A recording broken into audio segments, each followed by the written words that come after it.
ನಮಸ್ಕಾರ ಪ್ರೀತಿಯ ಗೆಳೆಯರೇ, welcome back to Prema jobs info ಚಾನಲ್ಗೆ ಸ್ವಾಗತ. ಇವತ್ತಿನ ಉದ್ಯೋಗದ ಮಾಹಿತಿ ಈ ರೀತಿಯಾಗಿದೆ. ಕೇಂದ್ರ ಸರ್ಕಾರಿ ಉದ್ಯೋಗ 2025 ವಿಮಾನ ನಿಲ್ದಾಣ ಪ್ರಾಧಿಕಾರ ಇಲಾಖೆಯಲ್ಲಿ ಖಾಲಿ ಇರುವ ಜೂನಿಯರ್ ಕಿರಿಯ ಸಹಾಯಕ ಹುದ್ದೆಗಳಿಗೆ ಅರ್ಜಿ ಆಹ್ವಾನಿಸಲಾಗಿದೆ. ಈ ಹುದ್ದೆಗಳಿಗೆ ಆಯ್ಕೆಯಾದ ಪುರುಷ ಮತ್ತು ಮಹಿಳಾ ಅಭ್ಯರ್ಥಿಗಳಿಗೆ ಮಾಸಿಕವಾಗಿ 40,000ದಿಂದ 1,40,000 ವೇತನವನ್ನು ನೀಡಲಾಗುತ್ತದೆ. ಆಸಕ್ತಿ ಹಾಗೂ ಅರ್ಹತೆ ಪಡೆದ ಅಭ್ಯರ್ಥಿಗಳು ಇಲಾಖೆ ನಿಗದಿಪಡಿಸಿದ ಕೊನೆ ದಿನಾಂಕವಾದ 27 ಸೆಪ್ಟೆಂಬರ್ 2025 ಒಳಗಾಗಿ ಆನ್ಲೈನ್ ಮೂಲಕ ಅರ್ಜಿ ಸಲ್ಲಿಸಬಹುದು. ಇದೇ ರೀತಿಯ ಉದ್ಯೋಗದ ಮಾಹಿತಿಯನ್ನು ಪಡೆಯಲು ನಿಮ್ಮ ವಿಡಿಯೋ ಕೆಳಗಡೆ ಬರುವ ಕೆಂಪು ಬಣ್ಣದ ಸಬ್ಸ್ಕ್ರೈಬ್ ಬಟನ್ ಮೇಲೆ ಕ್ಲಿಕ್ ಮಾಡಿ, ಹಾಗೆ ಅದರ ಪಕ್ಕದಲ್ಲಿ ಬರುವ ಬೆಲ್ ಐಕಾನ್ ಮೇಲೆ ಪ್ರೆಸ್ ಮಾಡಿ. ನೇಮಕಾತಿ ಇಲಾಖೆ ಹೆಸರು ಭಾರತದ ವಿಮಾನ ನಿಲ್ದಾಣ ಪ್ರಾಧಿಕಾರ.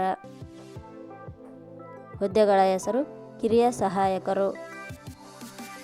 ಒಟ್ಟು ಹುದ್ದೆಗಳ ಸಂಖ್ಯೆ ಭಾರತದ ವಿಮಾನ ನಿಲ್ದಾಣ ಪ್ರಾಧಿಕಾರ ಇಲಾಖೆಯಲ್ಲಿ ಒಟ್ಟು 976 ವಿವಿಧ ಹುದ್ದೆಗಳು ಖಾಲಿ ಇವೆ. ಉದ್ಯೋಗದ ಸ್ಥಳ ಕರ್ನಾಟಕ. ಅರ್ಜಿ ಸಲ್ಲಿಸುವ ವಿಧಾನ.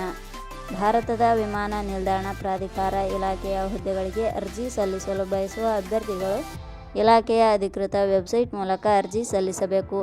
ಹೆಚ್ಚಿನ ಮಾಹಿತಿ ಪಡೆಯಲು ಪ್ರೇಮ ಜಾಬ್ಸ್ ಇನ್ಫೋ ಟೆಲಿಗ್ರಾಮ್ ಚಾನಲ್ಗೆ ಜಾಯಿನ್ ಆಗಿ. ಶೈಕ್ಷಣಿಕ ವಿದ್ಯಾರ್ಹತೆ. ಭಾರತದ ವಿಮಾನ ನಿಲ್ದಾಣ ಪ್ರಾಧಿಕಾರ ಇಲಾಖೆಯಲ್ಲಿ ಖಾಲಿ ಇರುವ ಹುದ್ದೆಗಳಿಗೆ ಅನುಗುಣವಾಗಿ ಅಭ್ಯರ್ಥಿಯು ಮಾನ್ಯತೆ ಪಡೆದ ಸಂಸ್ಥೆ ಅಥವಾ ವಿಶ್ವವಿದ್ಯಾಲಯದಿಂದ BE BTech ಪದವಿ ಶೈಕ್ಷಣಿಕ ಅರ್ಹತೆ ಪಡೆದಿರಬೇಕು. ಹೆಚ್ಚಿನ ಮಾಹಿತಿ ಪಡೆಯಲು ಕೆಳಗಡೆ ನೀಡಿರುವ ಲಿಂಕ್ ಪರಿಶೀಲಿಸಿ. ವೇತನ ಶ್ರೇಣಿ. ಭಾರತದ ವಿಮಾನ ನಿಲ್ದಾಣ ಪ್ರಾಧಿಕಾರ ಇಲಾಖೆಯ ಹುದ್ದೆಗಳಿಗೆ ಆಯ್ಕೆಯಾದ ಅಭ್ಯರ್ಥಿಗಳಿಗೆ ಇಲಾಖೆಯ ನಿಯಮಗಳ ಅನುಸಾರ ಮಾಸಿಕವಾಗಿ 40,000ದಿಂದ 1,40,000 ವೇತನ ಶ್ರೇಣಿಯನ್ನು ನಿಗದಿಪಡಿಸಲಾಗಿದೆ. ವಯೋಮಿತಿ. ಕನಿಷ್ಠ 18 ವರ್ಷ, ಗರಿಷ್ಠ 35 ವರ್ಷ ವಯೋಮಿತಿ ನಿಗದಿಪಡಿಸಲಾಗಿದೆ. ಅರ್ಜಿ ಶುಲ್ಕ. ಸಾಮಾನ್ಯ ವರ್ಗದ ಅಭ್ಯರ್ಥಿಗಳಿಗೆ ₹300, SC/ST ಅಭ್ಯರ್ಥಿಗಳಿಗೆ ₹300, ಅಂಗವಿಕಲ ಅಭ್ಯರ್ಥಿಗಳಿಗೆ ಯಾವುದೇ ರೀತಿಯ ಅರ್ಜಿ ಶುಲ್ಕ ಇರುವುದಿಲ್ಲ. 2A 2B 3A 3B ವರ್ಗದವರಿಗೆ ಯಾವುದೇ ರೀತಿಯ ಅರ್ಜಿ ಶುಲ್ಕ ಇರುವುದಿಲ್ಲ. ನೇಮಕಾತಿ ವಿಧಾನ. ಹುದ್ದೆಗಳಿಗೆ ಅರ್ಜಿ ಸಲ್ಲಿಸಿದ ಅಭ್ಯರ್ಥಿಗಳನ್ನು ಇಲಾಖೆಯ ನಿಯಮಗಳ ಅನುಸಾರ ಸಂದರ್ಶನದ ಮೂಲಕ ಆಯ್ಕೆ ಮಾಡಲಾಗುತ್ತದೆ. ಪ್ರಮುಖ ದಿನಾಂಕಗಳು.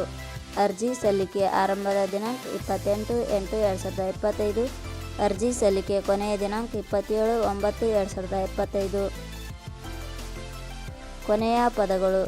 ಪ್ರೇಮ ಜಾಬ್ಸ್ ಇನ್ಫೋ ಯೂಟ್ಯೂಬ್ ಚಾನಲ್ ಮೂಲಕ ನೀಡಿದ ಈ ಉದ್ಯೋಗದ ಮಾಹಿತಿ ನಿಮಗೆ ಇಷ್ಟವಾಗಿದ್ದರೆ ಈ ಮಾಹಿತಿಯನ್ನು ಆದಷ್ಟು ನಿಮ್ಮ ಸ್ನೇಹಿತರಿಗೆ ಶೇರ್ ಮಾಡಿ ಹಾಗೂ ಲೈಕ್ ಮಾಡಿ. Thank you for watching.